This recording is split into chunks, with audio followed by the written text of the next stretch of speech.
السلام عليكم. بُصّوا، أنا النهارده يعني عايز أتكلّم في حاجة، وأنا عارف إن أنا هاتشتم وهاتهان وناس كتير هتهاجمني، وفي ناس كتير يعني هتقول عليّا مجنون وحاجات كده يعني. لإن إحنا بصراحة شعب بنحب الفشخرة، بنحب الفشخرة زي عينينا يعني، حتى لو ما معناش، بنحب نتفشخر، وأهم حاجة عندنا كلام الناس. لا، لا، لا، لا، الناس هتتكلّم علينا، لا، لا، لا، لا، لأ، والناس هتاكل وشّنا، لا، لا، لا، لأ، إزاي والكلام ده كلّه.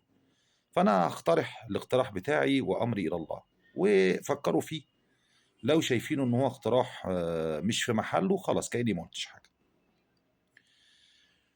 دلوقتي الناس آآ المتوفّيين الله يرحمهم ويغفر لهم يا رب، كل أسرة مثلًا توفّى لها حد، آآ بيعملوا عزا، سواءً سُرادق ضخم في الشارع أو كان دار مناسبات كبيرة بيعملوا فيها العزا قهوة وشاي ومشروبات للناس وشيخ يقرأ قرآن ويطبعوا مصاحف ويطبعوا أمسكيات ويطبعوا أذكار ويفرقوها صدقة على روح المتوفي وكل الكلام الجميل، العادات المصرية اللطيفة دي.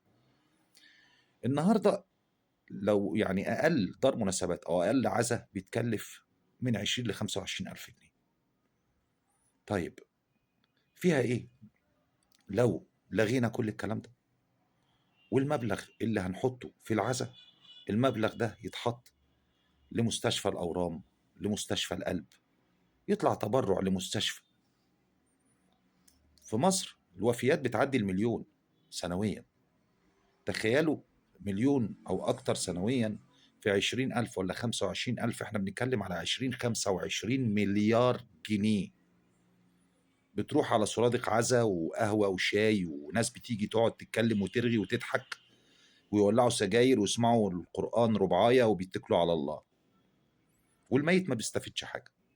فتخيّل بقى لمّا تبقى المبلغ ده كلّه يطلع صدقة جارية على روح الميت، وفي نفس الوقت المبلغ ده كلّه سنويًا هيبني كام مستشفى. يعني تخيّلوا 20.000.000.000 أو 25.000.000 جنيه سنويًا تبني كام مستشفى. ما حدّش يقول لي بقى ده دور الدولة وإحنا مالنا والدولة هي اللي تدفع لا، لأ، الشعب فين؟ ما هو برضه الشعب مهم. والتبرُّع في كل دول العالم على فكرة، في الخليج، في أمريكا، في أوروبا، في حملات تبرُّع دايمًا للمستشفيات، ولإن المستشفيات في الآخر هتعالجنا إحنا.